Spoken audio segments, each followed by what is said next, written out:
Thanks for coming on. Andy speaking. Saturday 19th of July 2025. It's been a while. For those that didn't know, earlier this year I had a bad infection that landed me in hospital, and then ended up with a divorce. So it's been a bit of a while, and things have been a bit tricky, and it is what it is. It's life. These things happen for one or more reasons. But as far as football goes, that's still the main priority, apart from staying healthy, of course. But yeah, we're gonna look at Scottish League 2 and Scottish League 1 in these videos. And I think if you're hoping for big value this season, I'm afraid I'm going to have to disappoint you, because I mean, you've only got to, I think the markets are pretty accurate. And I've done exactly the same amount of work as I would have done at this stage of the season. And I do think that the markets are pretty accurate. Bookmakers not taking any chances. I think East Kilbride have got a touch of Cove and Kelty about them. I really do. The owners minted. The performances in the League Cup have been good. They lost 3-1 to St Johnstone, who were a Premiership team last season, which could have ended up being a draw, I'm told. And they won 4-2 away at Wraith the other night. It's hard to win at Starks, but East Kilbride did. And from the figure we've given them, the squad, I don't know anybody direct connected with East Kilbride. I do know someone that knows somebody, so it's second-hand information, but it's via a reliable source, and I'm told that they do expect to win on the bridle. I've heard that before, but I was never with Bonnie Rig and Spartans straight away. Like, it was different with Kelty and Cove. We knew that the gamble was sustained. I mean, these lot have been put in at 5-4. It is ridiculous, but we've got to have them on side. Before we get into it, just a couple of questions that I've been asked sort of last few weeks. Yes, we've given out Liverpool. I think they'll win hard held. I guess it's just, I mean, if you look at the player they've brought in Florian Wirtz, they're going to have Salah on the right. Ekitike is going to be in up front, and the word I'm told is they prefer Ekitike over Isaac of Newcastle. Now, to me, Isaac's absolutely out of this world, and this guy is better, allegedly. I've seen him briefly in the Europa League, because I watched some of Frankfurt's fixtures. I think, was it against Ajax? I think he excelled. I can't remember, but he did look an absolute top draw player in the making. I mean, Liverpool are strong at the back. They've got an outstanding midfield, and now the front line is just, well, I mean, it has to be said, it's up there with the best. And as I said to members, I like the fact that they were the team that ran PSG the closest in the Champions League. I'm not going to mention about Chelsea beating PSG. I don't think Chelsea will have the greatest season this season in the Premier League, to be honest. I really don't. But we shall see. And I think the Chelsea squad looks a bit top-heavy to me.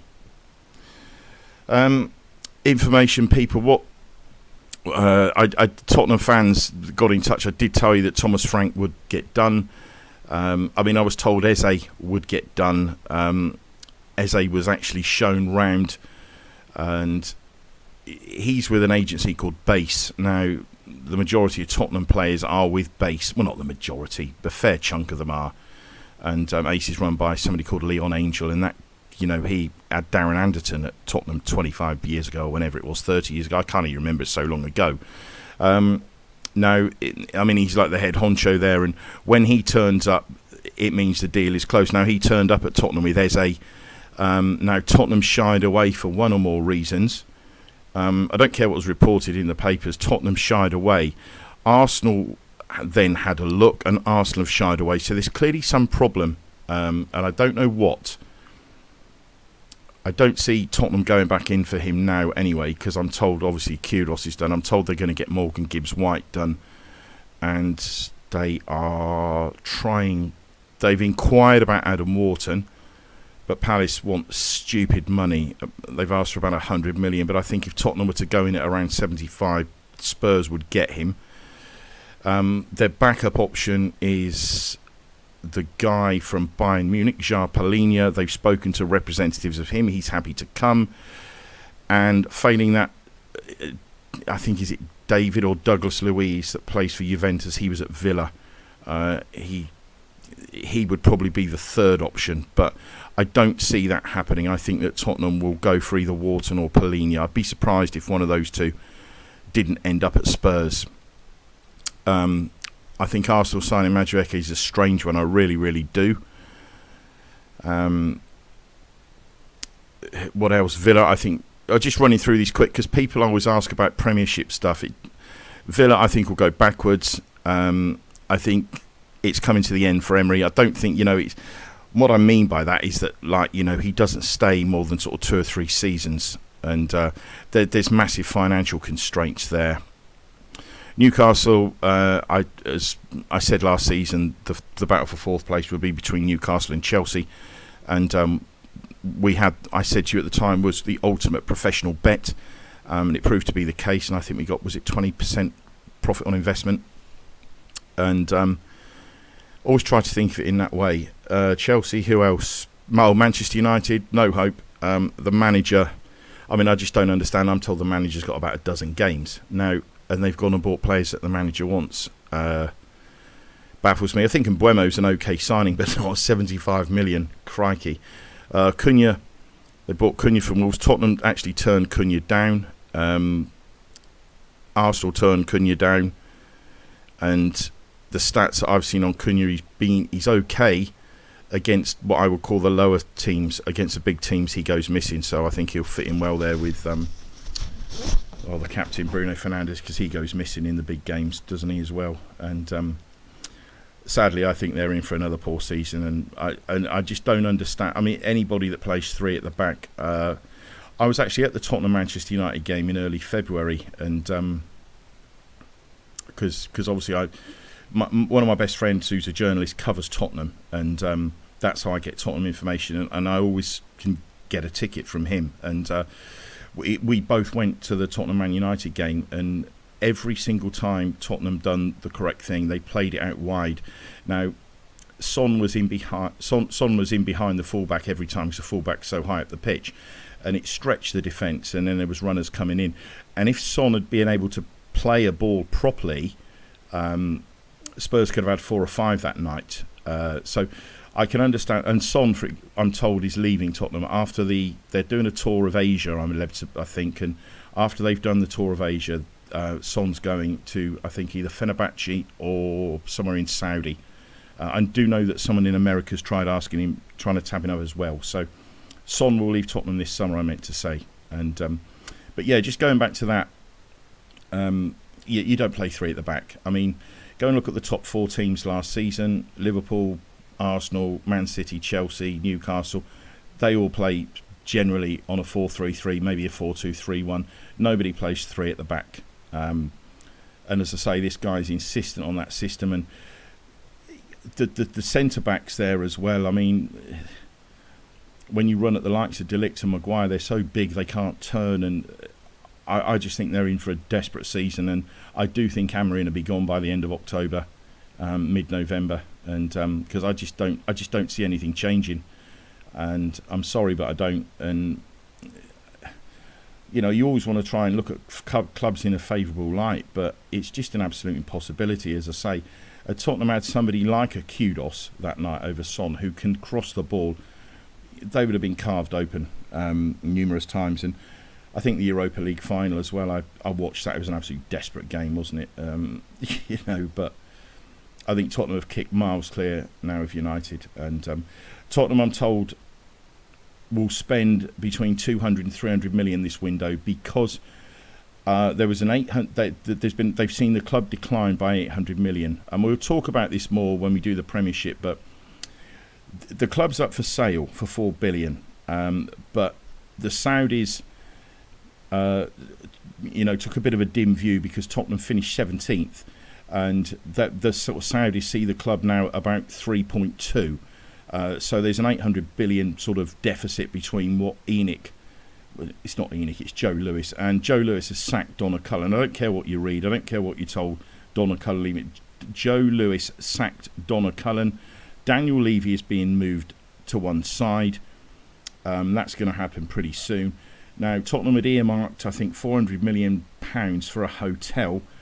Vinay, who's now come into the club as the sort of head honcho, a guy called, I think, Cherrington, he's going to take over as chairman and report direct to Joe Lewis, and Vinay will report to Cherrington. Now, this Vinay has got connections everywhere. Now, he wasn't prepared to come to Tottenham and basically be pissed around with a small transfer budget, and Tottenham have taken the money that was earmarked for the hotel and are using between 200 and 300 of that to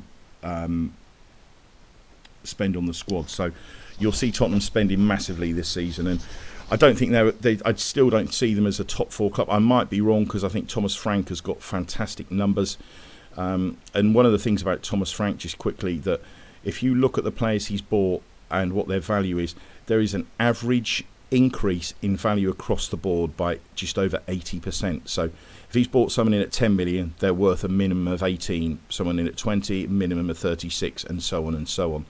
I mean, that was clearly music to Daniel Levy's ears, but I'm told that training has been completely different there. It's been utter professional, and I would expect Tottenham to be competitive, very, very competitive this season.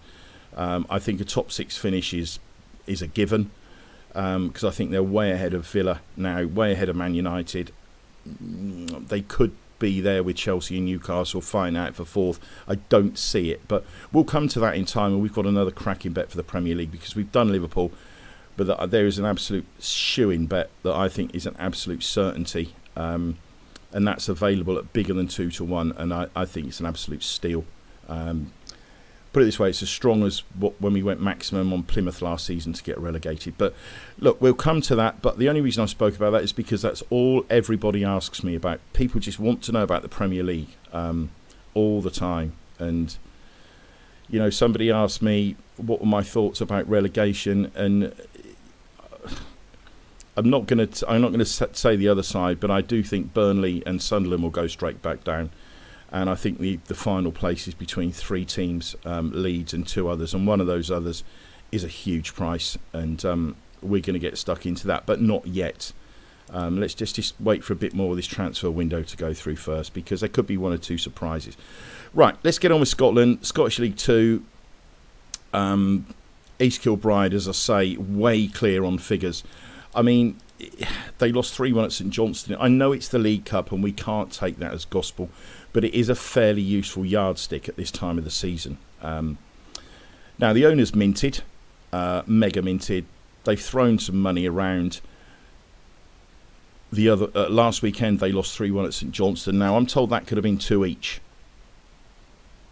Midweek, they won 4-2 at Wraith. Now, Wraith were sent off favourites for the Championship last season, so those two results alone, and sorry, just to add that when you look that St Johnstone are second favourites to win the Championship, and East Kilbride could have held them to a draw. So let's just think this team is a level above anything here. I'm absolutely adamant on that, and I think we're going to see another Cove and Kelty. Whether they'll go any further than Scottish League 1 remains to be seen. Cove did have a season in the Championship now back in League 1, and I think that's where they'll be staying. Kelty, not so sure on them this season. I think the squad's got weaker, but we'll come to that. But East Kilbride, they got a 33.15% chance, which equates to 2-1. They're 5-4. There's no value in it, but I am going to back them, and the reason I'm going to back them, because, as I say, they look absolute certs, and there's that feel of Cove and Kelty about them.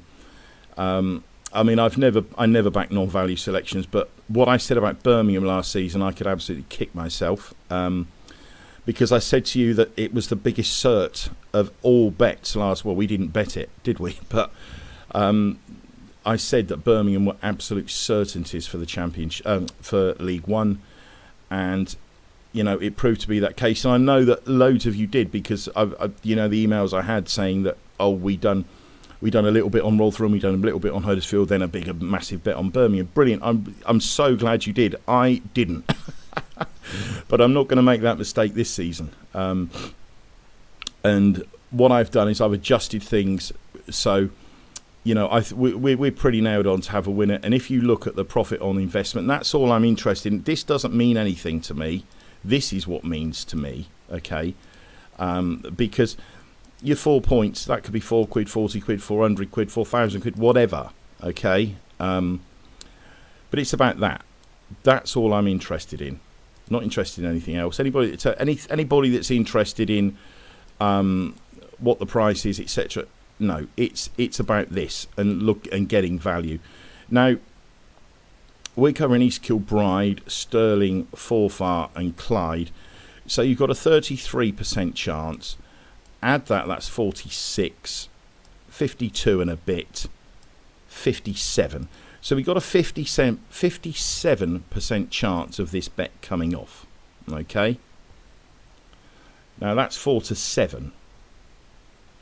If you add that lot up and divide it by 4, you've got 96, 97, 137, 237, 25, about 254. And if you divide that by 4, that's round about 63.5%. So we're averaging around 63.5% profit on investment from this bet. That's a ballpark average about a bet that's got 57% chance of winning. So you can see we're ahead of the game a little bit. I think they're certs. Sterling, they've got 13% chance, 15 to 2, then 9s. There's a 1.5 in Sterling. I probably do have a chance, actually, Sterling. We've then got Edinburgh. Edinburgh have been put in second favourites by the bookmakers. I find that strange. I really do. I could be wrong. But to find Edinburgh at 7 to 2, I think, no, I cannot have that. They do not have a 22% chance of winning this. I think bookmakers are giving them a 10% extra chance than what their true chance is. Elgin in at 8-7s, nothing there. Forfar, I mean, we're in danger of following them over the cliff. I don't think they'll go any. I don't think they'll win. But again, there's a point in it. The chance is slim. Annan have dropped down. I'm not going to say Annan are going to struggle, but I think mid-table, same as Spartans. Dunfermline with dock points. Very, very hard to call. I don't know what you would say with Dunfermline. Clyde, it's quite funny, wasn't it? Because, I mean, Clyde was sent off short last season. I said to you, I couldn't have them at all. I couldn't have them. And there was a fair chunk of the season when it looked like they were going to finish bottom and get dragged into the pyramid playoff, but they didn't. And Bonnie Rigg ended up going down. Now, this season, Clyde, for my money, have been completely overlooked. I mean, yes, look, there's a 95.24% chance they're not going to win. Okay, so, let's be realistic about this. But we make them 20s, they're 25, so there's 5 points in them. And when you, as I say, when you just look at the whole league, value is so scarce. I think bookmakers have got it absolutely bang on. When I done this and put these prices in, I did have a feeling East Kilbride would be a lot shorter than 2 to 1. I wasn't expecting 5 to 4. I thought might get some 6 to 4, 13 to 8, because obviously I knew they were going to be short. I didn't envisage Edinburgh being short, but crikey, there is absolutely nothing there at all. And these are the best prices currently. I think it's horrific. I mean, there was some 7 to 5. Bet365 went 7 to 5 East Kilbride the other day. I looked half an hour later; it had been trimmed into 5 to 4. Not that 7 to 5 to 5 to 4 is a massive move, but you're still talking 0.15 off the price, and it's tight enough as it is. I can see them if they pick up a couple more decent results in the League Cup. I can see them going off even money. I really can, and I do think they're good things. But what we're going to do, as I say, I'm having 4 points on East Kilbride at 5 to 4. point on Sterling, half on Forfar, half on Clyde. I don't give these. I mean, look, you can see you've got 6.63. You've got just over 11 and a bit % chance they've got of winning. But we are being paid handsomely, particularly on Clyde. I mean, there's only a point in Forfar. A point at 6% would not interest me in the slightest. But Ante-Post. But that's what I've done. So, okay, say East Kilbride win. We'll get back 9. We're laying out 6. That gives us 3 points. That gives us a 50% profit on investment, which I'm happy with. Sterling win. We get 10 points plus 4. Forfar. I just don't want to be with Forfar at all. But I've just got to have half on. 41.6. And obviously, if Clyde were to win, we get a return of 13, which is a 7-point profit, which is a profit on investment of 116.67. But what I am going to do this season, I'm going to do something which I never do. I do this myself. I don't ever give it out. Now, I can tell you this. Had Walsall won last season, I wouldn't be sat here now. Because, I mean, I'd done an accumulator... not an accumulator, a fourfold with certain teams, and across the board, and it was League Two what let me down with Wimbledon and Walsall, etc. And they both went off at 25-1, and Walsall looked absolute certs. And yes, I could have traded that bet out, and I absolutely should have traded that bet out, but I didn't. I had Plymouth in there as well, and you know it was an. All I needed was that, and I would have retired. Well, I wouldn't have retired, but I'd have probably kept on doing this, but I wouldn't have had to work again. Put it that way. I had Walsall or Wimbledon won, and it did look for all the money like Walsall were going to win. So sadly, we've got to go again this season. But that's what I'm going to do. I'm going to put up some trebles and a fourfold. I never do that. Never give it out. I do them myself occasionally, but only on Ante-Post. You'll never see me doing a fourfold on Saturday or on weekend football, whatever. I just don't do it. I do on Ante-Post because that's the way you land the big one. And I've landed some big ones over the years, but nothing like this would have been last season. This would have been mega money, and but it didn't happen for us, and sadly, and but that's what I'm doing. And we'll come to that down the road a bit. But East Kilbride are going to be one of those that's in the accumulator, as will Liverpool. So if you want to go and have a double on East Kilbride and Liverpool, don't let me stop you. But they're going to be two of the teams because I think both of them are absolute certs. Liverpool are 2-1 as well at the moment, which is absolutely huge. So League Two, probably the poorest value I've seen for many a year. I think bookmakers have pretty much got it right. The only thing I can argue with is they've got Edinburgh and Elgin above Stirling, and Annan above Forfar Spartans. And so they are. I think bookmakers have got it pretty bang on. So disappointing, but I still think we'll make money. Right, let's go to League One then, and I think it's pretty much the same story here. I mean, it's. I think this is as bad as it gets, and I really do.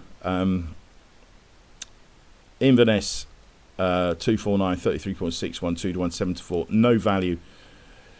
Queen of the South 152 20.48 4-1, they're the right price. Hamilton 149 20.12, they're 6-1. Now, I think we have got a potential here.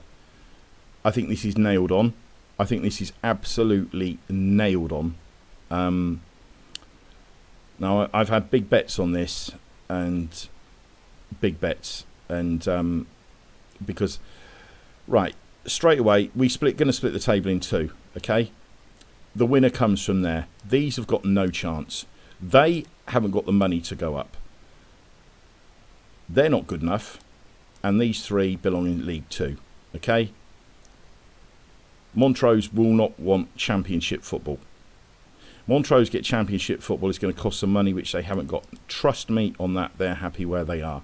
They don't want to go down. They are quite happy where they are. These three have got zero. Well, I mean, you can see. Okay? They've got no chance.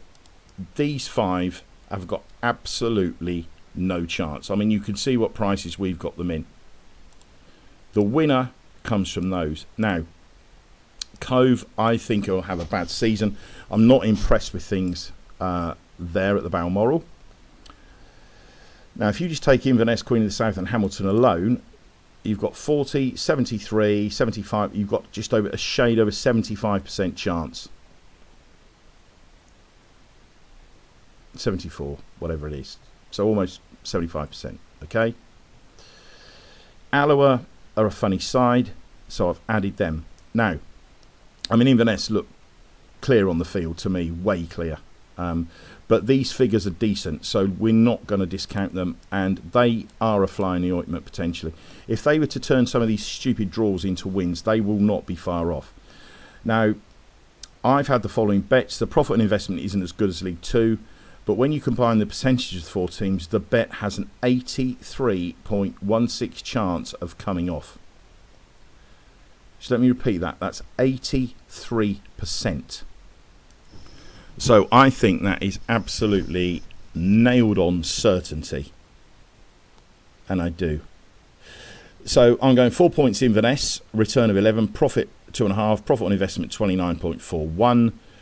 Queen of the South, 2 points, 4-1, 10-point return, profit 1.5, profit on investment 17.65. Hamilton 1.5 points at 6-1. That gives us a return of 10.5, profit of 2, 23.52, and a point on Alloa at 10s. Gives us a return of 11 and a profit of 2.5 and a profit on investment of 29. Now that's quite low for over the course of the season, but it's I mean I think you're buying money up to a point. I do think you're buying money, and as I say, I think the worst you're going to get for your money is 17.65%. You're not going to get that in an ISA or down the Bradford and Bingley or whatever it's called these days. So for me, I'm happy to make these bets. I'm not going to say what sort of stake I've had, but I've had a whopping stake on this because, as I say, that is something I like to see, which is 5s on, which is 20% return on investment, roughly. Add that up, divide it by 4, you get more than 20%. So we are, in effect, getting some value about something which I think is nailed on. Cove are not better than Hamilton, Queen of the South, or Inverness, or Alloa. Well, I mean, look, we've got them slightly ahead of Alloa. But I think that the Alloa rating, we've had to factor in all these bloody draws from Alloa. Now, if they knock those draws on the head, then I think there's every chance, and I mean every chance, that Alloa can make a good fist of it. For me, I'd obviously sooner Inverness or Alloa win, then Hamilton, then Queen of the South. But the winner will come from them 4. The bottom 5 are garbage. 3 of them belong in League 2.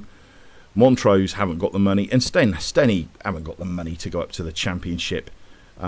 There's only 3 clubs really that are of Championship material in this division, and that's the top 3. And I would expect Inverness to trot up. Not trot up as far as East Kilbride, but I do think Inverness are absolute good things. And I'm not going to say they're absolute good things. East Kilbride are absolute good things, but Inverness, they're almost 100 points clear on ratings. So, you know, you've got to look at that and say they are worthy favourites. We make them 2-1. They're 7-4. I don't see anybody really stopping them. Queen of the South and Hamilton possibly. But as I say, there's 5 teams that have got 0 chance. And, you know, I mean, to put Petehead in at 16-1, oh my God. That's criminal. That should not be allowed. I mean, how can you make Petehead 16-1? I mean, we were on them last season when they won Scottish League 2. So, you know, I was obviously pleased we were on them and they went up. East Fife went up via the playoffs. But I do think that the likelihood is one or both will come straight back down, probably along with Kelty or Stenhousemuir. But we shall see. So there we go. That's our first look of the season. We've covered Scottish League 2 and Scottish League 1. I'm taking a different approach because, honestly, last season we should have absolutely cleaned up. We were on Walsall at 25-1, and they were something like 12 points clear at one stage. And then Wimbledon came along as well at 25-1, and we were on Bradford at 3 points at 14. It looked for all the money we were going to cop in League Two, and seriously, I had worked out the money, and that is something you should never do, but I did. I'd worked out how to bloody spend it, and then that didn't. And I was already pretty smarting about Birmingham, because I said to you, didn't I, this time last year, said we've got the absolute steering job certainty, and it proved to be the case. And the performance that Birmingham put in is a top 6 championship performance. I'm not really up on the championship at the moment, because there's still transfers and that going on, but Birmingham, for my money, would be a top 6 side, and I think they'll be in they'll minimum playoffs. It depends how far they push the boat out, and I do know that there's been talk of, I'm not going to mention any names, but there's been a certain player that I know that they've been trying to get on loan from Tottenham, and if they get him on loan, then he'll probably be the best player in the Championship, and like Tottenham's Manos Solomon was for Leeds last season, and but it's not Manos Solomon that Birmingham are trying to loan. But the point I'm saying is that that bet really, really, really did annoy me, the Birmingham City bet. And then to get the double whammy of Walsall failing, and then it looking like Bradford might be Wimbledon, and it ended up being none of them. It was an absolute kick between the legs, and I mean that, because one, I should have had a massive bet on Birmingham City, like I know a lot of you did, because someone even sent me a screenshot, and I'm like, oh my god, why the hell didn't I do that? I told you to do it, I didn't do it, but but no, I stuck to my principles of only backing value, and I came unstuck. And as I say, what could have been a retirement season turned out to be naff. But that's why I've taken a different approach this season, and fingers crossed. And I'll be back on Monday evening. We'll cover the rest of Scotland, and then we'll start looking at England. Good to be back. That's it. Bye for now.